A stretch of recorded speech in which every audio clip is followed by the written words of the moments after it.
Have you ever bought something for preparedness, only to never use it?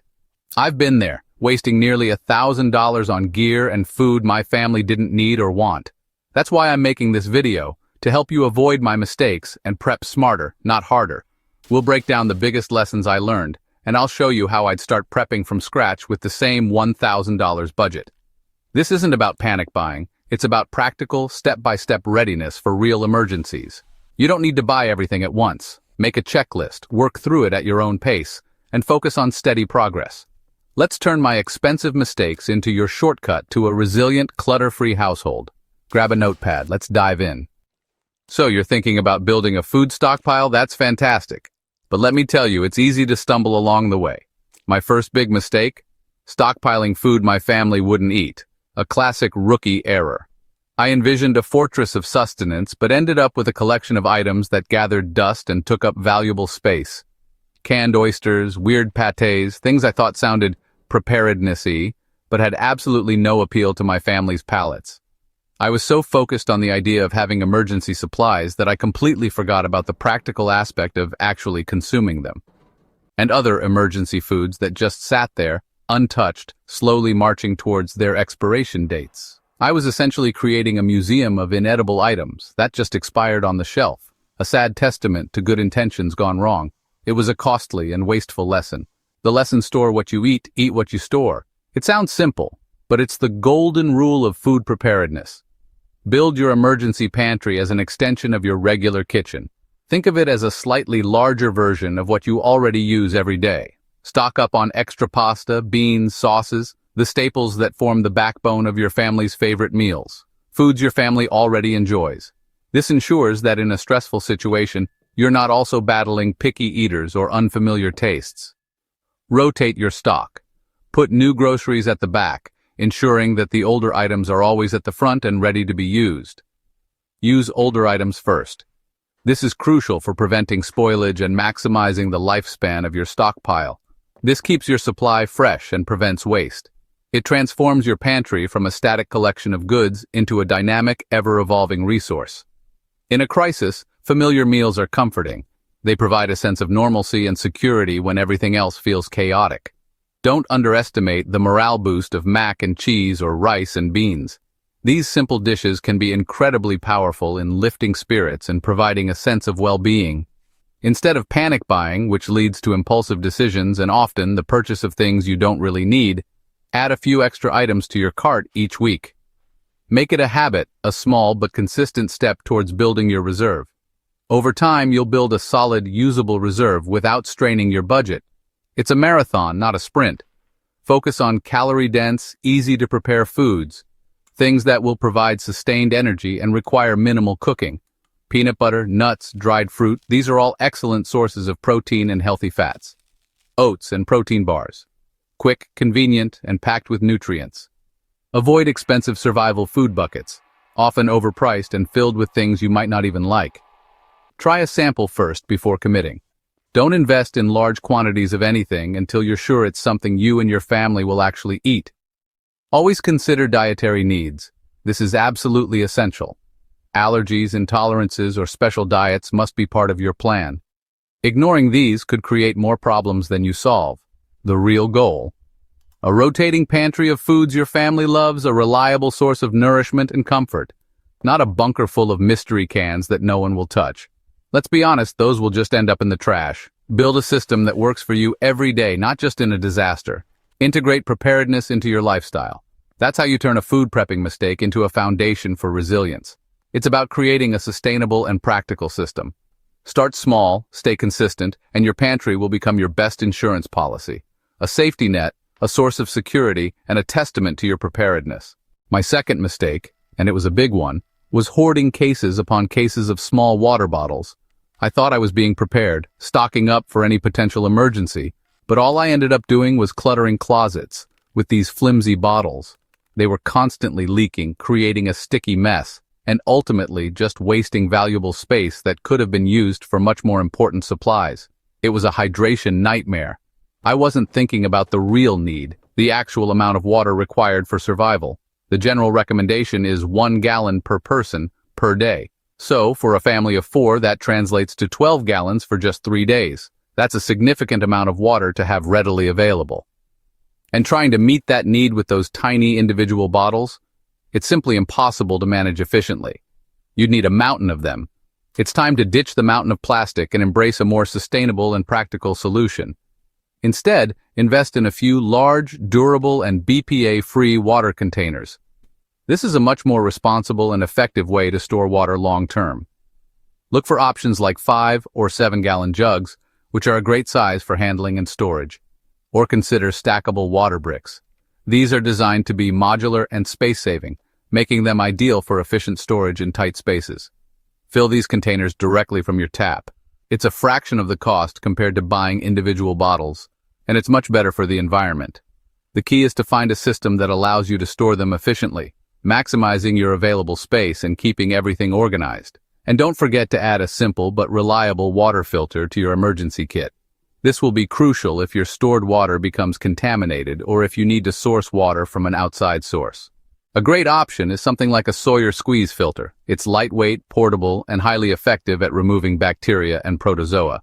Or consider a Life Straw family filter, which is designed for larger volumes of water and can be a lifesaver for a family in an emergency situation. These types of filters are incredibly durable and can handle thousands of gallons of water before needing to be replaced. They are also incredibly easy to use, making them accessible to everyone in your family, regardless of their experience with water filtration. As a backup, always keep water purification tablets or unscented bleach on hand. These are essential for disinfecting water in a pinch. Remember, just a few drops per gallon, when used correctly, can effectively eliminate harmful bacteria and make the water safe to drink. To ensure your stored water remains fresh and safe, rotate it every 6-12 months. Mark the date on each container, use the old water for non-potable chores like watering plants or cleaning, and then refill with fresh water. For emergencies where you have some advance warning, like a hurricane or a flood, consider using a bathtub water bladder, such as the water bob. This is a great way to quickly increase your water storage capacity. These bladders can store up to 100 gallons of water instantly, providing a significant supply for your family during an emergency. The key to effective water storage is to consolidate your resources, organize your system, and ensure you have multiple ways to purify water, giving you redundancy and peace of mind. This comprehensive approach not only saves space and money in the long run, but also significantly reduces stress during an emergency situation. By implementing these strategies, you can transform your water storage from a chaotic mess into a reliable and well-organized system, ready to support you and your family when you need it most. I had food, but no way to cook it when the power went out. My all-electric house left me with cold beans and no morale. The fix starts with a simple alcohol stove, cheap, tiny, and perfect for boiling water or heating a meal. Next, add a single-burner butane stove for more control and versatility. Butane canisters are easy to store and use. Upgrade to a propane camping stove when you can. Powerful, reliable, and compatible with small or large tanks. Always store enough fuel for your chosen stoves and keep it in a safe, ventilated area. Don't forget the basics. A pot, lighter, utensils, and a way to clean up. Safety first. Never use these stoves indoors without proper ventilation. Plan for outdoor cooking, even in bad weather. Build your cooking capability in layers. Alcohol stove, then butane, then propane. With a tiered system, you'll always be able to provide a hot meal, no matter what. What was another critical oversight on my part? Ignoring the potential for power outages and not having a robust backup plan in place. I simply assumed the lights would always come on, the fridge would always run, and my devices would always charge. A dangerous assumption, as I soon discovered. I had some food and basic gear stored away, which was a start, but I had no reliable way to see in the dark or keep my essential devices charged when the lights went out. My phone, my lifeline, quickly became useless with a dead battery. It was a wake-up call. So step 1 in rectifying this, switch entirely to rechargeable batteries wherever possible. Pick a common battery size, like AA, which are used in countless devices. This simplifies your supply and ensures compatibility. Invest in high-quality batteries known for their longevity and a smart charger that prevents overcharging, extending their lifespan. Crucially, invest in high-capacity power banks, ideally in the 20,000 to 30,000 mAh range. These provide ample power storage for multiple device charges. These power banks are essential to keep your phones, tablets, and other small but vital devices running during an outage. To recharge those power banks sustainably, get yourself a foldable solar panel. It's a slow process, especially on cloudy days, but it provides a renewable energy source when the grid is down. For a more substantial power solution, consider investing in a small solar generator, with a capacity of around 300 to 500 watt-hours. Pair this generator with a 100W solar panel for efficient recharging. This setup will give you enough power to run lights, fans for ventilation, and even critical medical devices if needed. When it comes to lighting, headlamps are far superior to flashlights. Get a headlamp for each family member, ensuring everyone has hands-free illumination and, of course, use rechargeable batteries. Supplement your headlamps with USB-powered LED lights. These are incredibly efficient and can provide ample room lighting when plugged into a power bank or solar generator. Don't overlook the potential of your car. A car power inverter can turn your vehicle into a temporary generator. This allows you to charge devices or even run small appliances directly from your car's battery, providing a valuable backup power source. And finally, don't forget a hand crank or solar-powered emergency radio. This will keep you informed with news and weather updates, which is crucial when the power grid is down and other communication channels may be unavailable. Thoroughly plan for power loss scenarios. It's far more than a mere inconvenience. It's a fundamental aspect of preparedness and a genuine survival priority. My medical kit was all wrong, packed for battlefield trauma, but missing basics like band-aids and painkillers. Start with a quality pre-made first aid kit, one that covers everyday injuries, cuts, burns, blisters, headaches, and stomach upsets.